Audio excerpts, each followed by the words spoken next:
Hello everyone, welcome back to the channel. Today we are diving deep into a story that has been unfolding with increasing urgency. Venezuela, under the leadership of President Nicolás Maduro, is raising tensions by preparing its forces and openly threatening the United States military presence in the region. This is not just about words exchanged in press conferences, but a larger confrontation that could reshape geopolitics in Latin America and beyond. Let's carefully break this down, hour by hour, day by day, and see why this situation is attracting global attention. Maduro has ruled Venezuela for over a decade, holding on to power despite economic collapse, hyperinflation, political protests, and international sanctions. The United States has long been one of his most vocal critics, backing opposition groups and imposing severe restrictions on Venezuela's oil sector. Now, with new reports of U.S. military activities and exercises close to Venezuelan territory, Maduro has taken a more aggressive stance. He is framing this as a battle for sovereignty, claiming that Washington is attempting to destabilize his government and prepare for regime change. At the center of this issue is Venezuela's immense oil wealth. The country possesses the world's largest proven oil reserves, a resource that makes it both strategically important and vulnerable. For decades, oil revenue fueled the Venezuelan state, but mismanagement, corruption, and falling production crippled the industry. The U.S. sanctions added another layer of pressure, cutting Venezuela off from key markets. For Maduro, the idea of U.S. military intervention is not just a hypothetical threat, but something he sees as an extension of Washington's efforts to squeeze his regime. The Venezuelan military has been put on high alert. Maduro announced new drills, emphasizing that soldiers and officers should prepare for direct confrontation with American forces. Videos of tanks, artillery, and troops in formation have been circulated across state-controlled media. This is partly propaganda aimed at boosting national pride, but it is also a signal to Washington that Caracas intends to resist any attempt at coercion. But how serious is this? Venezuela's armed forces are not on the same level as the United States military. The U.S. maintains global bases, advanced aircraft, powerful naval fleets, and cutting-edge technology. Venezuela, on the other hand, is working with older Soviet-era equipment, some Russian and Chinese systems, and limited modernization. However, military power is not just about hardware. Geography, morale, and alliances also matter. Venezuela has rugged terrain, dense jungles, and urban centers that would make any foreign intervention complicated and costly. Maduro is also counting on allies. Russia, China, Iran, and Cuba have all expressed varying levels of support for his government. Moscow, in particular, has provided weapons, advisors, and diplomatic backing. Beijing, while more cautious, sees Venezuela as part of its broader network of partnerships in Latin America. Iran has sent fuel shipments to help Venezuela's struggling refineries, defying U.S. sanctions. While none of these countries are likely to commit fully to a war on Venezuelan soil, their involvement could complicate Washington's calculus. On the U.S. side, the interest is clear. Washington has long wanted a change in leadership in Caracas, not only because of Maduro's authoritarian style, but also because of his alliances. Venezuela's cooperation with Russia and Iran directly challenges American influence in the Western Hemisphere, a region the U.S. has historically considered part of its strategic sphere. From the Monroe Doctrine to the Cold War, Washington has consistently opposed major rivals gaining a foothold in Latin America. The situation escalated further when Maduro delivered fiery speeches accusing the United States of plotting sabotage and military strikes. He threatened that any U.S. forces entering Venezuelan territory would face fierce resistance. State television showed images of militias training, civilians being prepared for defense, and officials vowing to resist imperialism at all costs. For Maduro, this is as much a domestic rallying cry as it is an external warning.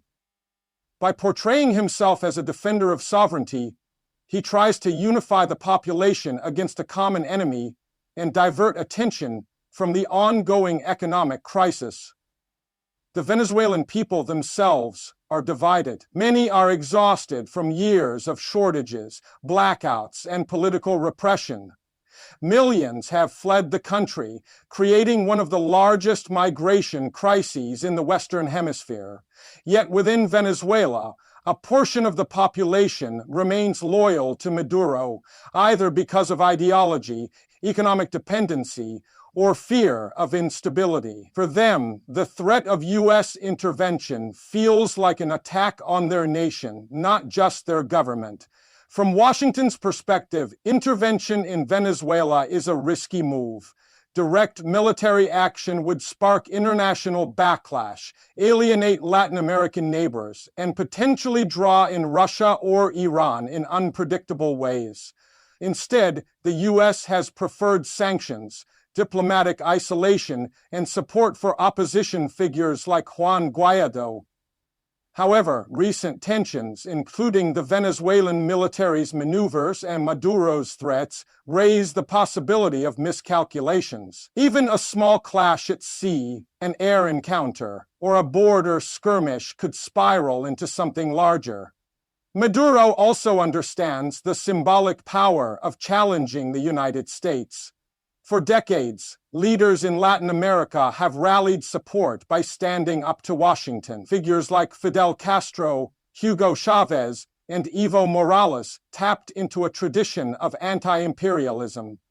Maduro, though weaker and less charismatic than Chavez, tries to step into that role. By threatening U.S. forces, he positions himself as the heir of that resistance movement, even if in practice his government is struggling to survive. The Venezuelan armed forces are a key factor here. Unlike other leaders who lost power when their militaries defected, Maduro has managed to keep his generals loyal. They benefit from privileges, control over smuggling networks, and positions of power within the government. If war were to break out, they would likely fight fiercely, knowing that defeat could mean losing everything. This is why Maduro constantly emphasizes military readiness, not only to deter external threats, but also to remind his generals of the stakes. Across Latin America, reactions are mixed. Some governments, like Colombia and Brazil, have criticized Maduro and maintained close ties with Washington. Others, such as Cuba, Nicaragua, and Bolivia, express solidarity with Caracas. Most countries, however, prefer stability and avoid open confrontation, wary of being dragged into a conflict. The Organization of American States has repeatedly condemned Maduro, but the region is not unified on how to deal with him. Globally, the situation feeds into the larger competition between great powers. The U.S. wants to maintain dominance in the hemisphere. Russia and China want to erode that dominance by supporting leaders like Maduro. For ordinary Venezuelans, however, this is less about ideology and more about survival. War would only worsen the humanitarian crisis, cut off trade routes, and force even more people to flee. As the rhetoric heats up, questions remain. Is Maduro truly preparing for war, or is this mostly a political theater designed to strengthen his image? Is Washington seriously considering military action, or is it content with economic pressure and waiting for internal collapse? The truth may lie somewhere in between. History shows that prolonged standoffs can suddenly escalate. All it takes is one misstep, one incident, one spark. Hour by hour, the situation develops. One day it's a new military exercise. The next, a U.S. warship passes close to Venezuelan waters. Then comes another fiery speech, another round of threats, another warning from Moscow or Beijing. Each piece adds tension to an already unstable puzzle. Both sides know the risks, but both sides also want to project strength. For Maduro, showing weakness could lead to internal rebellion. For Washington, failing to act against provocations could signal vulnerability. This is why the world is watching closely. Venezuela may not have the economic weight of major powers, but its location, resources, and alliances make it a flashpoint. Any confrontation here would reverberate far beyond Caracas. Oil prices could spike, migration flows could increase, great power competition could intensify. For now, both sides continue their maneuvers. The Venezuelan army trains, the U.S. conducts exercises, and speeches grow sharper. The future remains uncertain. What is clear is that Venezuela is preparing for a conflict it hopes to deter, while the United States weighs the costs of deeper involvement. Whether this turns into open war or remains a war of words will depend on choices made in the coming weeks and months. But one thing is certain: this story is not going away. Venezuela's crisis is part of a larger global struggle, one where sovereignty, resources, ideology, and power all collide. As long as Maduro clings to power and Washington seeks his removal, the threat of confrontation will hang over the region. And that's why we will keep following this story closely. Because what happens in Venezuela is not just about one country. It is about the shifting balance of power in our world today.